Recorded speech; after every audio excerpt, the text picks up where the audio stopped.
Imagine yourself transporting back in time to an era when the lives of kings and queens, even in death, were far from peaceful. History is filled with bizarre and compelling stories, but few are as captivating as those concerning royal remains that just couldn't stay buried. These are three extraordinary tales of exhumation, each driven by a powerful motive: love, hatred, and the lingering quest for truth in a centuries-old murder mystery. The Corpse Queen, a love beyond the grave. In the 14th century, a tempestuous love affair unfolded in the Portuguese court, destined to culminate in a truly macabre display of devotion. Inés Circumflex de Castro, a Galician noblewoman, arrived in Portugal as a lady-in-waiting to Princess Constanza, who was betrothed to Prince Pedro. However, Pedro's heart was captured not by his intended bride, but by the beautiful Inés Circumflex. Their love blossomed openly, much to the fury of the court, especially Constanza's influential Castilian family, who saw Inés Circumflex's growing influence as a threat. Despite having 3 children with Pedro, and Constanza herself giving birth to a son, Fernando, before her untimely death, Inés Circumflex was deemed an unsuitable match by Pedro's father, King Afonso IV, due to her illegitimate birth. The king, desperate to prevent the union, banished Inés Circumflex to a convent and sought more suitable brides for his son. But Pedro's resolve was unshakable. He secretly married Inés Circumflex and continued their clandestine meetings. When the king discovered their defiance, his rage knew no bounds. He ordered his knights to commit a heinous act. They infiltrated the convent and brutally murdered Inés Circumflex in front of her young children.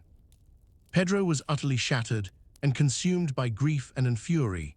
Instead of mourning discreetly, he raised an army intent on overthrowing his father. Yet fate intervened when the king unexpectedly died. Pedro, now king, wasted no time in exacting his horrific revenge on the knights who had murdered his beloved, publicly tearing out their hearts, declaring they had no right to hearts when they had pulverized his. Driven by an obsession to grant Inés Circumflex the royal honor she deserved in life, he performed an unthinkable act. He had her decaying body exhumed, her head reattached, and her cadaver dressed in the finest royal regalia.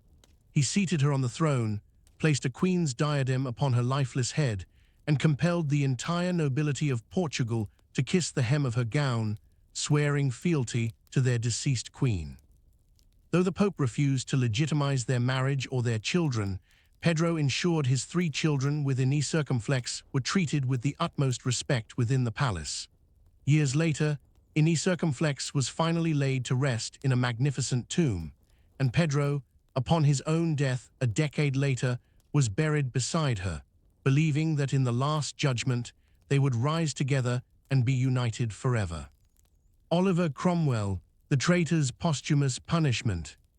The tumultuous 17th century saw England plunged into a brutal civil war, pitting the parliamentarian Roundheads against the royalist Cavaliers. From the ranks of the Roundheads emerged a formidable leader, Oliver Cromwell, a devout Puritan who saw himself as a Puritan Moses.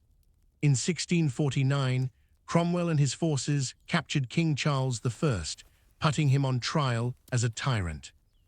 Unsurprisingly, the king was found guilty, and Cromwell himself signed the death warrant. On a cold January morning, Charles I, wearing 2 shirts to hide any shivers of fear, was publicly beheaded before a jeering London crowd. His son, also Charles, and the rest of the royal family were exiled to France, and for the first time in over 700 years, England was without a monarch. Cromwell assumed the title of Lord Protector, enforcing a strict puritanical regime. Theatres and brothels were closed, church attendance was mandatory, and even Christmas was outlawed. While he espoused humility, Cromwell's rule began to mirror that of a king, with him residing in Whitehall Palace, addressed as Your Highness, and even minting coins bearing his image. However, Cromwell's reign was cut short. 5 years into his rule, he succumbed to malaria at the age of 59. A death mask was cast of his face, and though primitive embalming techniques were used, his body quickly deteriorated, becoming too putrid for public viewing.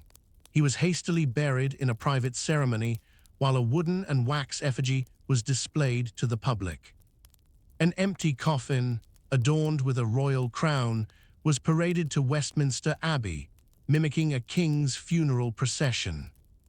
Cromwell's son, Richard, briefly succeeded him as Lord Protector, but he lacked his father's leadership, and the nation soon yearned for a return to monarchy. Charles I's son, Charles II, was invited back from exile to reclaim the throne. Upon his coronation, King Charles II sought vengeance for his father's execution. While many of those responsible were hanged, Cromwell, despite being over a year in his grave, faced a far more gruesome fate. On the anniversary of his father's death, Cromwell's corpse was exhumed from Westminster Abbey, along with the remains of 3 other deceased rebels. Cromwell's rotting body was subjected to the ultimate punishment for a traitor. It was hung in chains at Tyburn for several days, a public spectacle. His head was then severed, and his body thrown into a pit. The mummified skull was impaled on a pike and displayed outside Westminster Hall for a staggering 24 years. Finally, in 1685, after Charles II's death, Cromwell's head was removed. Yet its macabre journey wasn't over. It was bought, sold, and publicly exhibited countless times over the next 3 centuries. Finally, in 1960, Oliver Cromwell's skull found its final resting place, buried beneath the floor of the antechapel of Sidney Sussex College, Cambridge. The vault in Westminster Abbey, where Cromwell had envisioned spending eternity among kings, was ironically later used to inter Charles II's illegitimate children. The Princes in the Tower, a cold case etched in bone. The 15th century plunged England into the bloody War of the Roses, a bitter struggle for the crown between the rival houses of York and Lancaster. King Edward IV, a strong Yorkist leader, died prematurely at the age of 40, leaving the throne to his 12-year-old son, Edward V. This young king was no match for the treacherous political landscape. His uncle, Richard, was appointed regent and set out to bring the boy to London for his coronation. However, Edward's mother, Queen Elizabeth Woodville, harbored deep suspicions about Richard's intentions, especially concerning her son's safety. Despite her attempts to hide Edward, Richard seized him and, along with his younger brother, took them to the Tower of London, claiming it was for their protection until the coronation. Yet, Richard repeatedly postponed the ceremony. Meanwhile, he produced a priest who swore that Edward IV had been secretly betrothed before marrying Elizabeth Woodville, rendering their marriage illegal and their children illegitimate. This conveniently paved the way for Richard to declare himself the rightful king, becoming King Richard III on June 26. Throughout that summer, the 2 young princes, Edward, 12, and Richard, 9, remained imprisoned in the Tower.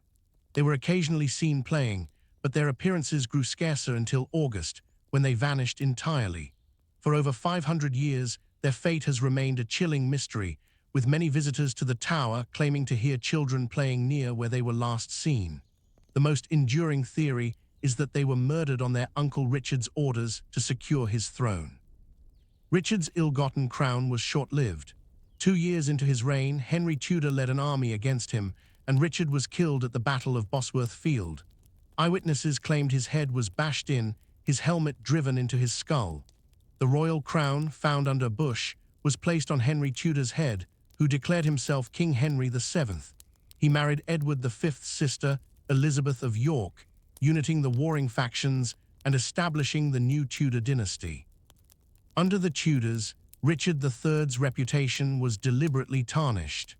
William Shakespeare, under the patronage of Queen Elizabeth I, famously portrayed Richard as a monstrous villain in his play Richard III, depicting him not only as the murderer of the young princes, but also as physically deformed and hunchbacked.